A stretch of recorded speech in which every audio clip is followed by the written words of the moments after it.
ಇದು ಉತ್ತಮವಾದ ಕಫಹರವಾದ ಔಷಧಿ ಅಂತ ಹೇಳ್ಬೋದು. ಕೆಮ್ಮು, ಕಫ, ಸೀನು, ನೆಗಡಿ, ಅಲರ್ಜಿ ಇವೆಲ್ಲವೂ ಕೂಡ ಒಂದು 4 ವರ್ಷದ ಮಕ್ಕಳಿದ್ರೆ ಒಂದು 1/4 ಚಮಚವರೆಗೂ ಕೊಡ್ಬೋದು. 4 ವರ್ಷದ ಮೇಲಿನ ಮಕ್ಕಳಿದ್ರೆ ವಾಮಿಟ್ ಆಗಿ ಎದೆಯಲ್ಲಿ ಕಟ್ಟಿರ್ತಕ್ಕಂಥ ಕಫ ಎಲ್ಲ ಆಚೆ ಬರುತ್ತೆ. ತುಂಬೆ ಗಿಡದ ಎಲೆಯ ರಸ ದೊಡ್ಡವರಿದ್ರೆ ಇಷ್ಟು ಪ್ರಮಾಣ ಬೆರೆಸಿ ಕುಡಿಬೇಕು. ಈ ರೀತಿಯಲ್ಲೂ ಕೂಡ ಆ ತುಂಬೆ ಸೊಪ್ಪನ್ನು ನಾವು ಬಳಸಬಹುದು. ಅದು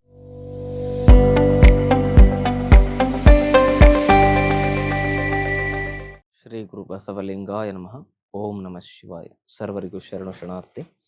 ಆತ್ಮೀಯರೇ, ಇವತ್ತಿನ ಸಂಚಿಕೆಯಲ್ಲಿ ತುಂಬೆ ಸೊಪ್ಪಿನ ಪ್ರಯೋಜನಗಳನ್ನು ನೋಡೋಣ.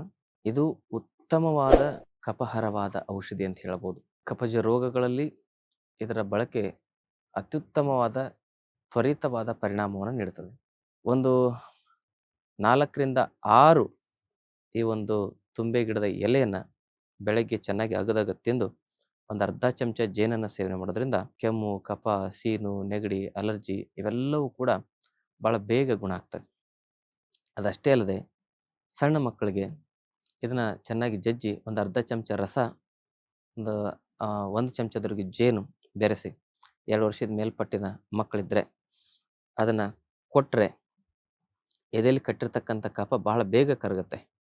2ರಿಂದ ಒಂದು 4 ವರ್ಷದ ಮಕ್ಕಳಿದ್ರೆ ಒಂದು 1/4 ಚಮಚವರೆಗೂ ಕೊಡ್ಬೋದು. 4 ವರ್ಷದ ಮೇಲಿನ ಮಕ್ಕಳಿದ್ರೆ ಅರ್ಧ ಚಮಚ, ಒಂದು 3/4 ಚಮಚವರೆಗೂ ಇದನ್ನು ಕೊಡ್ಬೋದು. 5 ವರ್ಷದ ಮೇಲಿನ ಮಕ್ಕಳಿದ್ರೆ 1 ಚಮಚದವರೆಗೂ ಇದರ ರಸವನ್ನು ಕೊಡ್ಬೋದು. ಅದರ ಜೊತೆಗೆ ಜೇನನ್ನು ಬೆರೆಸಿ ಕೊಡಬೇಕು. ಹಾಗೆ ಇದನ್ನು ಮಾಡೋದ್ರಿಂದ ಕೆಮ್ಮು, ಕಫ, ನೆಗಡಿ, ಕಫದ ಅಲರ್ಜಿಗಳೆಲ್ಲ ಗುಣ ಆಗ್ತವೆ. ದೊಡ್ಡವರಿದ್ರೆ ಒಂದು 2 ಚಮಚದವರೆಗೂ ಇದರ ಸೇವನೆಯನ್ನು ಮಾಡ್ಬೋದು ಜೇನಿನೊಂದಿಗೆ. ಹಾಗೆಯೇ ಇದರ ಸೇವನೆಯನ್ನು ಮಾಡಿದಾಗ ಕೆಲವರಿಗೆ ವಾಮಿಟ್ ಆಗ್ತದೆ.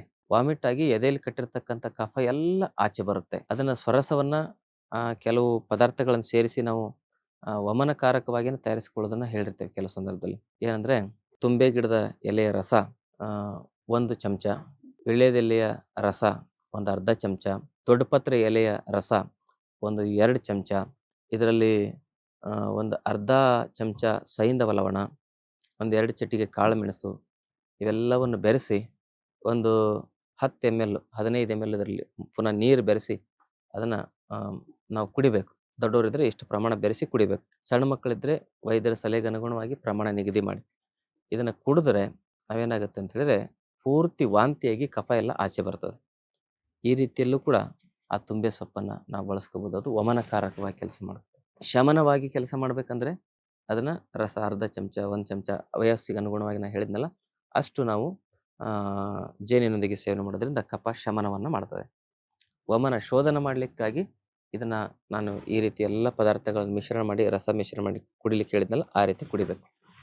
ಈಗ ಆಯುರ್ವೇದದಲ್ಲಿ ಶೋಧನ ಮತ್ತು ಶಮನ 2 ಪ್ರಕಾರದಲ್ಲಿ ಸಮಸ್ಯೆಗಳ ನಿವಾರಣೆ ಮಾಡತಕ್ಕಂಥ ಪದ್ಧತಿ ಇದೆ.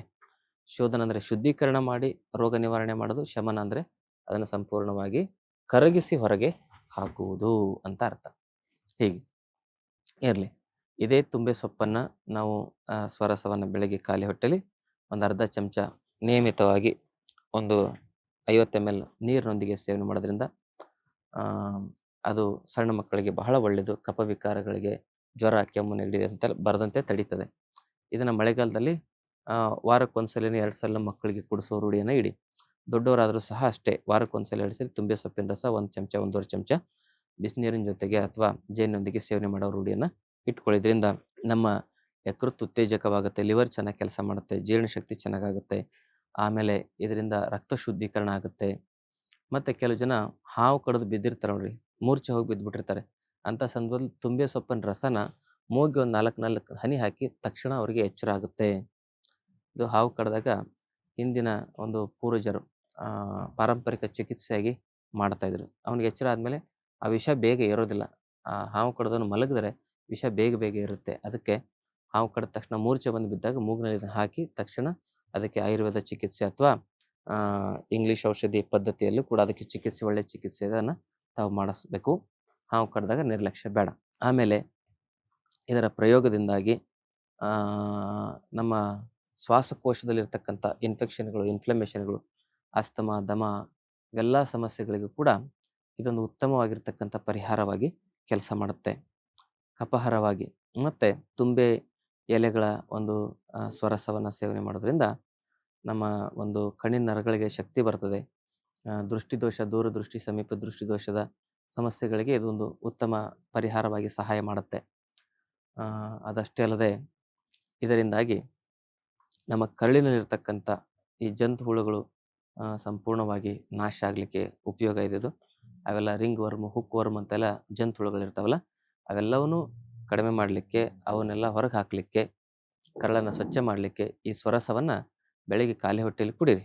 ದೊಡ್ಡವರಿದ್ದರೆ ಒಂದು 2-3 ಚಮಚ ಕುಡೀರಿ, ಸಣ್ಣವರಿದ್ದರೆ 1/4 ಚಮಚ, ಅರ್ಧ ಚಮಚ ಕುಡೀರಿ. ಅದನ್ನು ಕುಡಿದು ಸ್ವಲ್ಪ ಬಿಸಿ ಬಿಸಿ ನೀರು ಕುಡಿತಾ ಇದ್ದರೆ ಅವೆಲ್ಲ ಕರಳಲ್ಲಿರ್ತಕ್ಕಂಥ ಎಲ್ಲ ಜಂತುಹುಳುಗಳು, ಬ್ಯಾಕ್ಟೀರಿಯಾಗಳು ಮಲದ ರೂಪದಲ್ಲಿ ಹೊರಗಡೆ ಬರ್ತವೆ. ಸೂಕ್ಷ್ಮಾಣು ಜೀವಿಗಳು ಏನಾದರೂ ಇದೆ, ಸೂಕ್ಷ್ಮ ಬ್ಯಾಕ್ಟೀರಿಯಾಗಳು ಏನಾದರೂ ಇದೆ, ಅದು ಮೂತ್ರದ ರೂಪದಲ್ಲಿ ಹೊರಗೆ ಬರ್ತದೆ. ಕಿಡ್ನಿಲಿರ್ತಕ್ಕಂಥ ಇನ್ಫೆಕ್ಷನ್ಗಳು, ಕರಳಿನಲ್ಲಿರ್ತಕ್ಕಂಥ ಇನ್ಫೆಕ್ಷನ್ನು ಮೋಷನ್ ಮೂಲಕ ಹೊರಗೆ ಬರ್ತದೆ.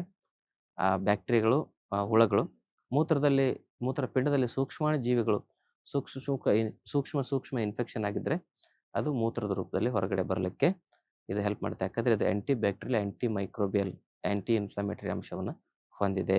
ಇದಿಷ್ಟು ತುಂಬೆ ಸೊಪ್ಪಿನ ಅದ್ಭುತ ಪ್ರಯೋಜನಗಳು.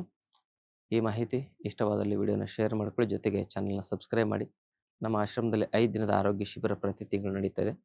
ಆ ಶಿಬಿರದಲ್ಲಿ ತಾವು ಭಾಗವಹಿಸಿ ತಮ್ಮ ಆರೋಗ್ಯದ ವಿಚಾರಗಳ ಸಂಪೂರ್ಣ ಮಾಹಿತಿಯನ್ನು ತಿಳ್ಕೊಳ್ತಕ್ಕಂಥ ಪ್ರಯತ್ನ ಮಾಡಿ ಅಂತಕ್ಕಂಥ ಮಾತನ್ನು ಹೇಳ್ತಾ ಶರಣಾರ್ಥಿ. ಲೇಟೆಸ್ಟ್ ಹಾಗೂ ಇಂಟ್ರೆಸ್ಟಿಂಗ್ ಸುದ್ದಿಗಳಿಗಾಗಿ ಬಾಸ್ ಟಿವಿ ಕನ್ನಡ ಚಾನೆಲ್ನ ಸಬ್ಸ್ಕ್ರೈಬ್ ಮಾಡಿ. ಹಾಗೆಯೇ ಬೆಲ್ ಐಕಾನ್ ಪ್ರೆಸ್ ಮಾಡಿ. ಇದರ ಜೊತೆಗೆ ಫೇಸ್ಬುಕ್, ಇನ್ಸ್ಟಾಗ್ರಾಮ್, ಎಕ್ಸ್ನಲ್ಲೂ ಮಿಸ್ ಮಾಡದೆ ಫಾಲೋ ಮಾಡಿ.